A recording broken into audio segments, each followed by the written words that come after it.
Sir, Nirav Modi, Lalit Modi, ये दोनों OBC नहीं है, तो ये ओबीसी का अपमान कैसे हो गया? सर ये बताइए, मोदी सरनेम आपने प्रयोग किया, तो मोदी सरनेम किसका होता है? या तो आप सरनेम नहीं कहते। नहीं, लेकिन नीरव मोदी बनिया समाज से आते हैं, ललित मोदी भी ओबीसी नहीं है। अच्छा, ये कांग्रेस पूरा तर्क दे रही है बार बार। नहीं, तर्क, कांग्रेस का तर्क बहुत बढ़िया है। मैं एक बात कहूं आपसे, आपने दो नाम लिए, ललित मोदी, नीरव मोदी।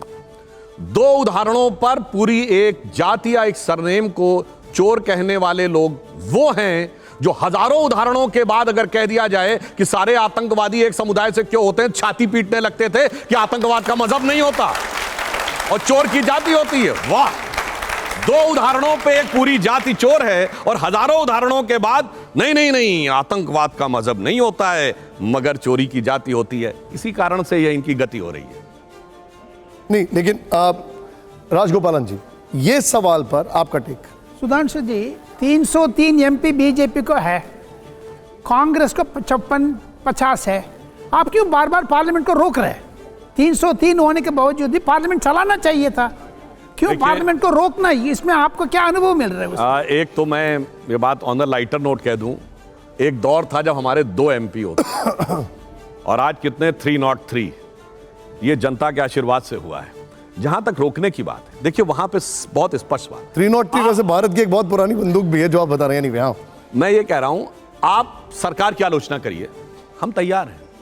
आप भाजपा की आलोचना करिए, हम तैयार हैं। आप मोदी जी के विरुद्ध जितना विश्वमन करना है करिए। आपने क्या क्या नहीं बोला, मौत का प्रकार, मौत तरीका, ये मरेंगे, ये होगा, जाति बोधक शब्द बोले और ये कहा तू चाय बेच, सब चलता है।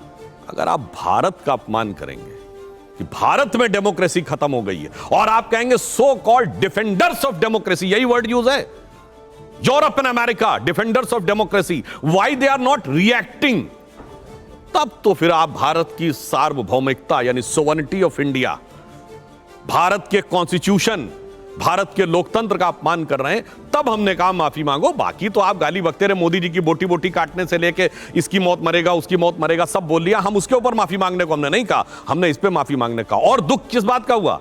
स्वतंत्रता के अमृत महोत्सव वर्ष में उस इंग्लैंड की धरती से आपने जाके कहा जिन्होंने हम पे हुकूमत की थी। अरे चलिए कोई बात नहीं, आपको मोदी जी के प्रति, भाजपा सरकार के प्रति बहुत घृणा है, एक आध बार कुछ अच्छी बात भी बोल देते। जैसे मोदी जी ने कहा कि हम बिगेस्ट डेमोक्रेसी नहीं है, we are the mother of democracy.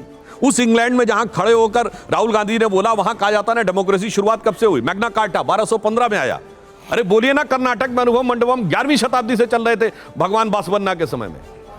ये बोलिए ना, चोल साम्राज्य में बाकायदा इलेक्टेड रिप्रेजेंटेटिव होते थे 10वीं शताब्दी से। ये बोलिए कि वैशाली का पहला गणराज्य था 2500 साल पहले का। वेदों के जमाने में सभा समिति विदत गण बैठकर लोकतांत्रिक तरीके से निर्णय लेते थे। आज भी राज्यसभा और विधानसभा और लोकसभा शब्द वहीं से आया। परंतु चलिए, कभी एक बार भी राहुल गांधी ने यह शब्द कभी बोले हो बताइए? यानी भारत की लोकतांत्रिक परंपरा के लिए तो कभी कुछ नहीं बोला। और ऐसा नहीं कांग्रेस नेताओं ने बोला है, प्रणब मुखर्जी जी ने बोला है जी, नरसिम्हा राव जी ने बोले हैं कई बार ये बात, मगर राहुल गांधी जी नहीं बोलते। इसलिए लगता है कि भारत की गौरवशाली परंपरा के बारे में 4 बातें बोल के फिर आप कह देते आज हमें लग रहा, हम फिर भी मान लेते कि देश का सम्मान करते हैं। पर जो उन्होंने बोला वो देश के प्रति अवमानना थी, इसलिए उसमें माफी के बगैर कोई चीज संभव नहीं। ठीक है।